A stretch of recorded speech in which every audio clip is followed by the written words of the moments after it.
ಕಲಬುರಗಿಯಲ್ಲಿ ಭಯದ ವಾತಾವರಣ ನಿರ್ಮಾಣ ಆಂದೋಲನ ಹೇಳಿಕೆ. ಹೌದು, ಕಲಬುರಗಿಯಲ್ಲಿ ಭಯದ ವಾತಾವರಣ ಸೃಷ್ಟಿ ಮಾಡಲಾಗ್ತಿದೆ ಎಂದು ಶ್ರೀರಾಮ್ ಸೇವೆಯ ರಾಷ್ಟ್ರೀಯ ಗೌರವಾಧ್ಯಕ್ಷ ಹಾಗೂ ಆಂದೋಲನ ಮಠದ ಸಿದ್ದಲಿಂಗ ಸ್ವಾಮೀಜಿಗಳು ಆರೋಪಿಸಿದ್ದಾರೆ. ಈ ಕುರಿತು ನಗರದ ಪತ್ರಿಕಾ ಭವನದಲ್ಲಿ ಸುದ್ದಿಗೋಷ್ಠಿ ನಡೆಸಿ ಮಾತನಾಡಿದ ಅವರು, ಕಲಬುರಗಿ ಆರ್ಟಿಐ ಕಾರ್ಯಕರ್ತ ಹೋರಾಟಗಾರ ಸಿದ್ದರಾಮ ಹಿರೇಮಠ ಅವರಿಗೆ ಸಂಜೀವ್ ಎಂಬ ಯುವಕ ಉದ್ದೇಶಪೂರ್ವಕವಾಗಿ ವಾಹನಕ್ಕೆ ಡಿಕ್ಕಿ ಹೊಡೆದು ಸಿದ್ದರಾಮಯ್ಯ ಅವರ ವಿರುದ್ಧ ಸುಳ್ಳು ಕೇಸ್ ದಾಖಲಿಸಿದ್ದಾರೆ ಎಂದು ಆರೋಪಿಸಿದರು. Mallikarjun Sangolgi, NK-4 news bureau, Kalaburagi.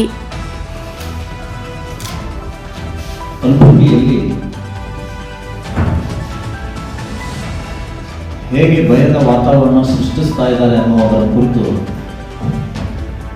ನಾನು ಕೆಲವು ವಿಚಾರಗಳನ್ನು ತಮ್ಮ ಎದುರುಗಡೆ ಇಡ್ತಾ ಇದ್ದೇನೆ.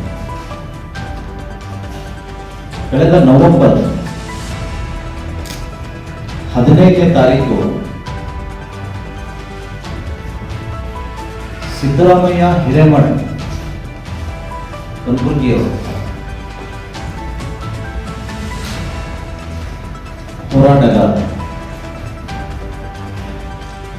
ಪ್ರತಿನಿತ್ಯ ತಮ್ಮ ಇನೋವಾ ವಾಹನದಲ್ಲಿ ತಮ್ಮ ಇಬ್ಬರು ಮಕ್ಕಳನ್ನ ಕರ್ಕೊಂಡು SBR ಕಾಲೇಜ್ಗೆ ಬಿಟ್ಟು ಬರ್ತಾರೆ.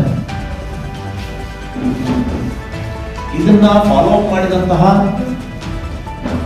ಕೆಲ ದುಷ್ಕರ್ಮಿಗಳು ದಿನಾಂಕ 15ರಂದು ನವೆಂಬರ್ ತಮ್ಮ ಮಕ್ಕಳಿಗೆ ಸ್ಕೂಲ್ ಬಿಟ್ಟು ವಾಪಸ್ ಬರಬೇಕಾದ್ರೆ PNT ಇಂದ ಬಿದ್ದಾಪುರ್ ಕಾಲನಿ ಕಡೆ ಟರ್ನ್ ಆಗುವಂತಹ ರಸ್ತೆ ಅಂಡರ್ ಬ್ರಿಡ್ಜ್ ಕಡೆ ಬರುತ್ತೆ. ರಾಂಗ್ ರೂಟ್ ಅಲ್ಲಿ ಬಂದಂತಹ ಒಬ್ಬ Sanju son of Shahid Patil, Sanju son of Shahid Patil 2 wheeler ತೆಗೆದುಕೊಂಡು ಬಂದು ರಾಂಗ್ ರೂಟ್ ಅಲ್ಲಿ ಬಂದು ಇವರ ಕಾರಿಗೆ ತಾನೇ ಡಿಕ್ಕಿ ಹೊಡೆದ ಹಾಗೆ ನಾಟಕ ಮಾಡಿ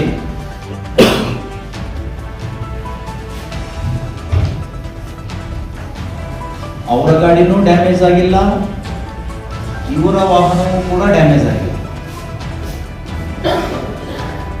ತಕ್ಷಣ ಗಾಡಿ ಬಿಟ್ಟು ಅವಾಚ್ಯ ಶಬ್ದದಿಂದ ಆ ಸಿದ್ದು ಹಿರೇಮಠ ಅನ್ನೋರಿಗೆ ನಿಂದಿಸ್ತಾರೆ ಮತ್ತು ಅವರ ವಾಹನಕ್ಕೆ ಕೈಯಿಂದ ಜೋರಾಗಿ ಗುದ್ದುತ್ತಾರೆ. ಈ ವ್ಯಕ್ತಿ ಕಾರಿನಿಂದ ಇಳಿಯದನೆ ಗ್ಲಾಸು ತೆಗಿಲಿಲ್ಲ, ಹಾಗೆ ಕೂತ್ಕೊಂಡು ಅವ್ರ ಜೊತೆ ಮಾತಾಡಿ ವಾಪಸ್ ಕಳಿಸ್ತಾರೆ. ಹಾಗೆ ಹೋದಂತಹ ಈ ಸಂಜು ನೇರವಾಗಿ ಪೊಲೀಸ್ ಠಾಣೆ ಮೆಟ್ಲು ಹೇಳ್ತಾರೆ, ಸ್ಟೇಷನ್ ಬಜಾರ್. ಅಲ್ಲಿ ಕಂಪ್ಲೇಂಟ್ ಅನ್ನ ಕೊಡ್ತಾರೆ. ಇನೋವಾ ಕ್ರಿಸ್ಟಾ ವಾಹನ ಸಿದ್ದರಾಮಯ್ಯ ಹಿರೇಮಠ ಅನ್ನೋರು ಬಂದು ನನ್ನ ವಾಹನಕ್ಕೆ ಡಿಕ್ಕಿ ಹೊಡೆದು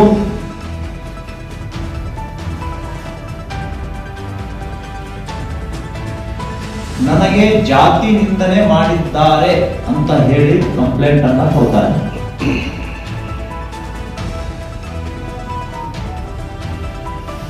ಅದಾದ ಮೇಲೆ ಇದೆಲ್ಲ ವಿಷಯ ತಿಳಿದಂತಹ ಸಿದ್ದು ಹಿರೇಮಠ್ ಇವರು ಒಂದು ಕಂಪ್ಲೇಂಟ್ ಕೌಂಟರ್ ಆಗಿ ನೀಡ್ತಾರೆ. ಈ ವ್ಯಕ್ತಿ ರಾಂಗ್ ರೂಟ್ ಅಲ್ಲಿ ಬಂದು ನನ್ನ ವಾಹನಕ್ಕೆ ಬುದ್ಧಿದ್ದಲ್ಲದೆ ಬೆದರಿಕೆ ಹಾಕಿ ನನ್ನ ಕೊಲೆ ಮಾಡುವ ಉದ್ದೇಶದಿಂದ ಆಕ್ಸಿಡೆಂಟ್ ಅನ್ನುವಂತಹ ನಾಟಕ ಸೃಷ್ಟಿ